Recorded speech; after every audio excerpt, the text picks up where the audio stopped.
টালিগঞ্জে ক্ষমতা বদল, ধৃত স্বরূপ বিশ্বাস। অরূপ বিশ্বাসের ভাই স্বরূপ বিশ্বাসকে গ্রেফতার করলো পুলিশ। তোলাবাজির অভিযোগে গ্রেফতার করা হলো স্বরূপ বিশ্বাসকে। স্টুডিও পাড়ায় তোলাবাজির অভিযোগে ধৃত স্বরূপকে গ্রেফতার নিউ আলিপুর থানার পুলিশের। দেখুন একেবারে থানার ভেতরে বসে রয়েছেন স্বরূপ বিশ্বাস এবং সেই ছবি জি24 ঘন্টা এক্সক্লুসিভ। এই খবর প্রথম আপনাদের কাছে ব্রেক করি আমরাই। জি24 ঘন্টায় প্রথম ব্রেক। অরূপ বিশ্বাসের ভাই স্বরূপ বিশ্বাস গ্রেফতার করলো পুলিশ। তাকে আমরা কথা বলবো। পিয়ালি মিত্র আমাদের সঙ্গে রয়েছে। পিয়ালি, স্বরূপ বিশ্বাস যার বিরুদ্ধে এত ভুরি ভুরি অভিযোগ, অবশেষে পুলিশের জালে স্বরূপ। একেবারে দেখো, আমরা কিছুদিন আগে যখন ক্ষমতা বদল হয়েছিল তখনও আমরা দেখেছিলাম যখন রুদ্রনীল ঘোষ থেকে পাপিয়া অধিকারীরা তারা বৈঠক করছিলেন এবং সেই সময় আমরা একাধিক মেকআপ আর্টিস্ট থেকে শুরু করে যারা অন্যান্য আর্টিস্ট তাদের চোখের জল ফেলতে দেখেছিলাম, কাঁদতে দেখেছিলাম এবং তারা কিভাবে বঞ্চিত হয়েছেন, ফেডারেশনের ওপর তারা ফেডারেশনের দাদাগিরি সহ্য করেছে সেই ধরনের অভিযোগ আমরা দেখেছিলাম। একজন মেকআপ আর্টিস্ট যিনি রিজেন্ট পার্ক এলাকার বাসিন্দা, তিনি কিন্তু স্বরূপ বিশ্বাসের বিরুদ্ধে নিউ আলিপুর থানাতে অভিযোগ দায়ের করেন। তোলাবাজি, শ্লীলতাহানি সহ একাধিক অভিযোগ দায়ের করেছিলেন এবং তার ভিত্তিতেই পুলিশ মামলা রুজু করে এবং মামলা রুজু করার পর আজকেই কিন্তু তাকে কিছুক্ষণ আগে গ্রেপ্তার করা হয়েছে এবং যে ছবি তুমি দেখতে পাচ্ছ এই মুহূর্তে তিনি কিন্তু নিউ আলিপুর থানাতেই বসে রয়েছেন। তার বাড়ি থেকে গিয়ে আজকে তাকে অ্যারেস্ট করা হয় এবং কিছুক্ষণের মধ্যে তাকে লালবাজারে নিয়ে যাওয়া হবে। এবং যেটা গুরুত্বপূর্ণ, একদিকে দাদা অরূপ বিশ্বাস যখন একেবারে সারাশি চাপে রয়েছে মেসি কাণ্ডে, তার বিরুদ্ধে শতদ্রু দত্ত তিনি একদিকে মামলা করেছেন, 100 কোটি টাকার মানহানির মামলা করেছেন, অন্যদিকে একটা ফৌজদারি মামলা রুজু হয়েছে যেখানে তিনি 22,000 টিকিট নিয়ে ব্ল্যাকের টিকিট বিক্রি করেছেন, এরকম একাধিক অভিযোগ করেছেন এবং সেই মামলাতে তাকে তলব করা হয়েছিল। আজকে যদিও তিনি হাজিরা দেননি, তার মধ্যেই কিন্তু ভাই স্বরূপ বিশ্বাস কলকাতা পুলিশের হাতেই গ্রেফতার হলো। বোঝাই যাচ্ছে যে বেকায়দায় এবার বিশ্বাস ব্রাদার্স।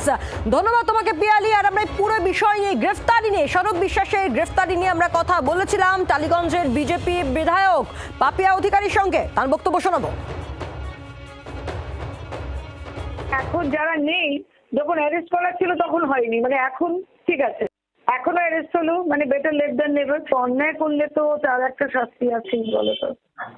আমার কাছে বুড়ি বুড়ি অভিযোগ এসেছে, সেসব তো আমি আপনাদের দেখাচ্ছি না, কারণ এটা আমাদের জায়গা, আমার জায়গা, মানে একজন এমএলএ আনছি আমার জায়গায় এই সমস্ত গোলমাল, আমি সেগুলো তো সব এখন এত এত চিঠি আর এত এত বুড়ি বুড়ি অভিযোগ আসছে, আমি তো অবাক হয়ে যাচ্ছি।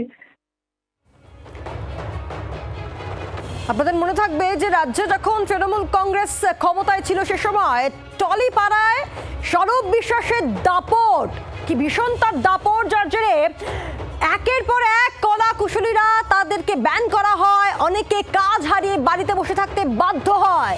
অবশেষে কিন্তু তারা আজকে স্বস্তির নিঃশ্বাস ফেলছেন এই গ্রেফতারিতে।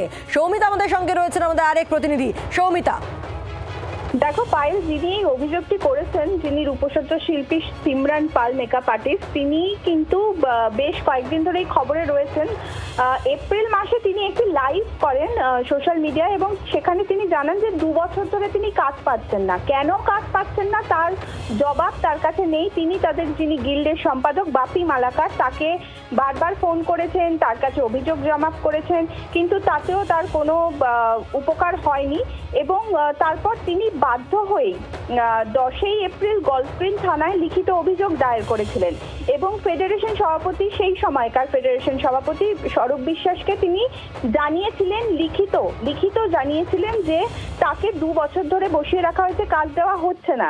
সিমরানের দাবি যে এই লিখিত অভিযোগ জানানোর পর থেকে তিনি খুনের হুমকি পেতে শুরু করেন এবং শুধু কর্মহীনতাই নয়, তার প্রাণ সংশয় তৈরি হয়ে যায় এবং এটা বলেই তিনি একটি লাইভ করেন এবং তাকে যখন আমরা জিজ্ঞেস করেছিলাম সেই সময় যে কেন এই কাজ তিনি পাচ্ছেন না, তখন তিনি বলেন যে কেন কাজ পাচ্ছি না তার কোনো সদুত্তর তার কাছেও নেই। তবে তিনি শুনেছেন যে তার নামে ছড়ানো হয়েছে যে তিনি নাকি কাজের সময় অন্যদিকে ব্যস্ত থাকেন, বিরক্ত হন কাজের কথা বললে। উল্টো দিকে কিন্তু তিনি এও দাবি করেন যে তাকে অনেক আভাসে বলা হয়েছে যে কাজ পেতে গেলে ঊর্ধ্বতন কর্তৃপক্ষের প্রিয় হতে হবে, সেটা করতে না পারলে কিন্তু কাজ মিলবে না। গিল্ডের সম্পাদক সেই সময়কার সম্পাদক বাপি মালাকার তাকে এই কথা বলেছেন বলে সিমরানের অভিযোগ ছিল। এবং সিমরানের আরো অভিযোগ ছিল যে সেই বাপি মালাকার নাকি তাকে বলেছেন যে বসের পছন্দের মানুষ হতে হবে এবং তার জন্য কি করতে হবে সেটা সিমরান বলেন যে সেটার জন্য কি করতে হবে সেইটা আমি জানি না এবং সেই কারণেই হয়তো আমাকে এই কোণঠাসা করা হয়েছে।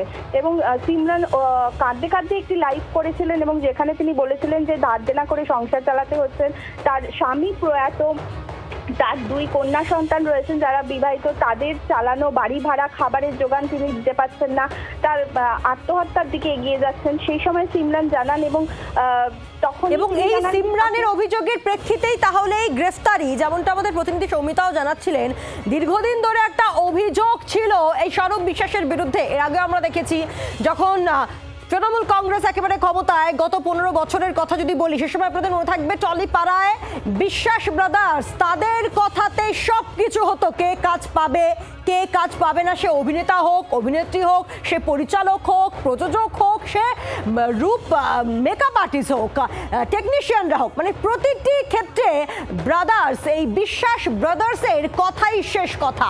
এবং সেক্ষেত্রে বারবার করে অভিযোগ উঠছিল যে সৌরভ বিশ্বাসের একটা সিন্ডিকেট চলছে, কিন্তু তারপরেও কোনো কিছু করা হচ্ছে না বারবার বলা সত্ত্বেও। তাই রাজ্যে পালাবদলের পর থেকে আমরা দেখি যে ক্ষোভ বিক্ষোভ টলিপাড়া এবং ফেডারেশন অস্তিত্বটাই এখন মুছে দেওয়া হলো। আর অবশেষে এই গ্রেফতারি, এতদিন ধরে যারা বঞ্চনার অভিযোগ করছিলেন, যারা চোখে জল ফেলছিলেন, তারা আজ স্বস্তিতে।